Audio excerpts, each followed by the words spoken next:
Good day, sir. Viewers, if you are watching, click on the like button, drop your comment and share this program. Subscribe if you have not done so. Now, the Kwara government is asking for the assistance of ESN in Kwara State. The intervention of the ESN in Kwara. What do you have to say about this? Let me just tell you very clearly, I don't, with that report, I think it to be questioned because we don't know whether it is real or not. But if the governor of Kwara State, Abdurrahman Abdulrazak, is seeking ESN intervention, giving the mass exodus of Kwara citizens as a result of, infiltration and invasion of Kwara communities, by bandits, jihadists, Boko Haram, them, whatever it is. It's unfortunate that the president himself was not able to mention different jihadist sects in the north, but he was able to mention IPOB and ESN. But today, has been reported that ESN is being invited to Kwara. And then the question is, why is the Kwara government inviting ESN, according to that report? Maybe it's not far-fetched. The reason might not be far-fetched. We have seen ESN successes in different parts of Igbo land, speculating while the Fulani jihadists are saying now that they are finding it very difficult, to penetrate the Biafra land. And penetration of the Biafra land, has become a burden to them, meaning what? That, of course, without government intervention, without government protection or whatever, even though we have seen on different cases where government agencies and institutions have come out clearly to say Nigerians should go and learn karat. Nigerians should go and learn how to defend themselves. To an extent, we saw Danjuma, saying that, Nigerians should be armed to defend themselves. But unfortunately, we have not been able to get enough result as a result of, that statement. But the fact still remains is that, why would the Kwara government, seek the intervention of ESN? What we are hearing today might be a surprise to many, but it has led to, I can watch on the background of this video, there's a mass exodus because so many communities in that area have been lost to invasions, bandits. But we saw Sunday Mohu saying that he should be enabled to step in here. But if it is that serious, why do we not have the government has reported, seeking intervention? It might not come directly from the government, might be the possibility that, the indigenous of Kwara State, who have known and who have certain information concerning Fulani activities, trying to invade the Biafran land, and they find it very difficult, to invade that, maybe because of the presence of ESN and the resistance that followed. We saw what happened between Benue and Enugu communities, where they were totally, reported to have been flushed out completely by Eastern Security Network. Well, that is the essence why Mazin Nnamdi Kanu is still there today, because before now, let me say in 2015, 2017, Mazin Nnamdi Kanu predicted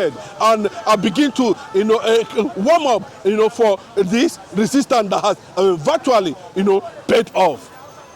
If the president of ESN in Kwara State is something to be celebrated by the Kwara people, then we know how that is going to work out, what modalities and whatever. But the fact is that that axis of Kwara State is completely empty. It has been invaded, and we are seeing mass exodus of these people. Some are heading towards Cameroon, some are heading towards the eastern part of the country. The reason is very clear that that is the only place they can find peace, where they are sure of protecting themselves, protecting their families, protecting not even whatever religion, as in maybe most of them are Christianity or most of them are still Muslims who were being involved in that crisis that the federal government up till now has not been able to actually come in and see how they're going to step down. Imagine institutions of this government saying that Nigerians should learn some other thing, or they should learn something else, or how they're going to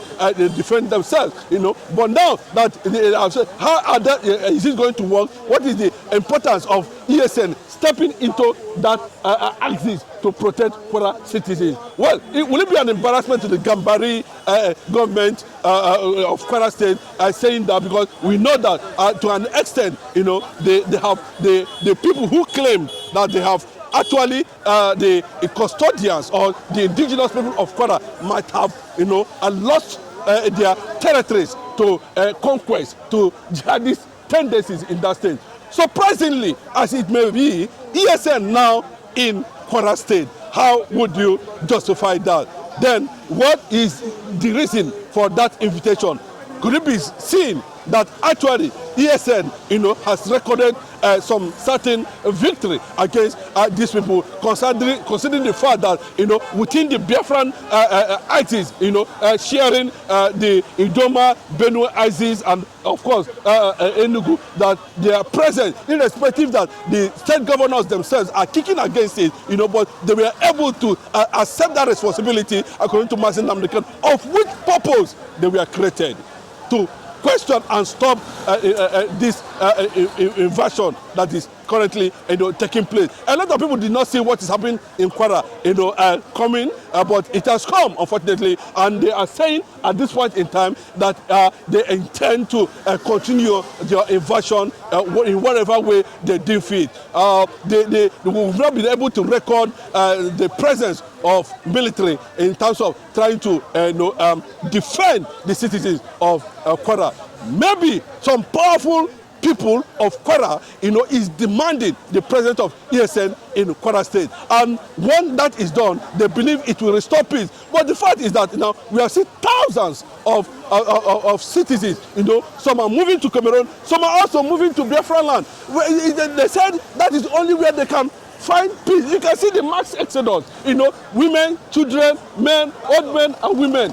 Nigeria have lost it completely, and that is the sign of what is coming. That's the sign that something that's actually playing on the background. On the background, there's a movement towards that direction. That if care is not taken, it will bring some cessation of territories. Yes, I can tell you that. Very well, that if the world wants peace in Nigeria, then they should look at the angle of recognizing the Biafra as a nation, as a Christian nation, where these people who fought otherwise, they cannot be under this kind of threat and massacre always, maybe in the name of faith, maybe in the name of religion, maybe in the name of political conquest, whatever it is, they are targeting. Say, okay, this is the only hope we have. Can the world understand and show solidarity to them? Because at the end of the day, no matter the amount of sanctions you put on them, no matter on the amount of restriction, visa ban you put on Nigerian, politicians and the presidency regarding the already, tense situation in Nigeria currently now.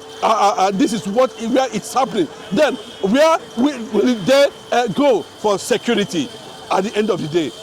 You place sanction on them, where would they go to protect their lives? Can they be guaranteed that with all these sanctions that we are going to have, reduce attacks by bandits, Boko Haram, sects, and different kind of jihadists, plan that is already going on? That's the question for everyone out there in the presidency, and of course the international community who are thinking otherwise in that direction, to know exactly what they need to do. Well, the fact still remains that now they are heading to Biafran land. Are we going to say this is what it is, that they have found peace in Biafran land, and they are going to align, with where they feel that their religion, their interests, and their livelihood can be protected?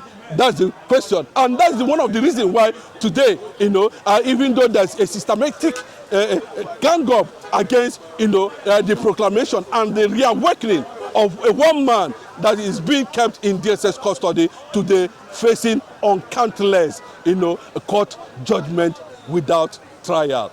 This is pure illegality. And having said that, we saw in Enugu State currently now what is going on. We saw the Speaker of the Federal House of Representatives, making some certain statement concerning Alex Oti. We can see a lot of things. We might not be able to get actually what is actually playing on ground, but the Southwest, this middle belt, can at least attest to themselves that the Igbo people, that the Biafran people are not terrorists, and any organization that they form to protect their livelihood, according to United Nations Charter that guarantees self-defense, guarantees self-determination, it can be seen to be people who has what it takes, to understand what it means to come into existence, understand what human being is all about, understand that, it is unfortunate for people to come and disallow people,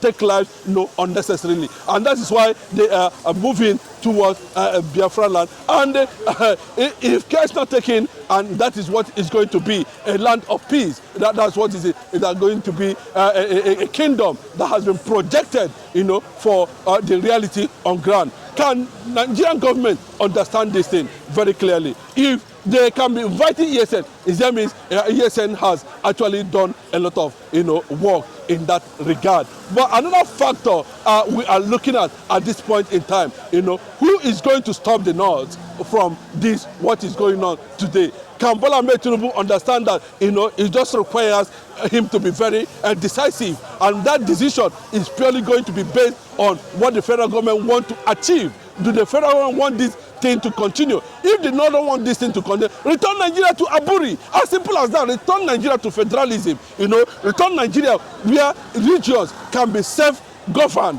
where regions, can be able to have their own security. I think this thing will stop. But you can see that the quest for crude oil, the quest for exploration, the quest for pollution, the quest for corruption and criminality has taken over 500,000 Christians' lives in Nigeria, attracting global condemnation.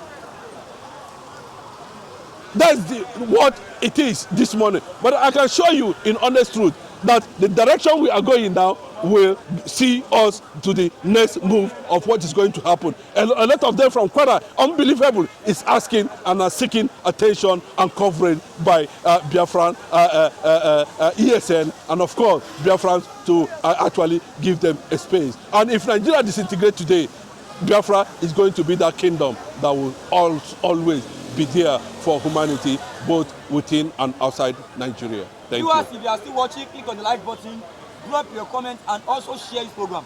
Subscribe if you have not done so. God bless you and have a nice day.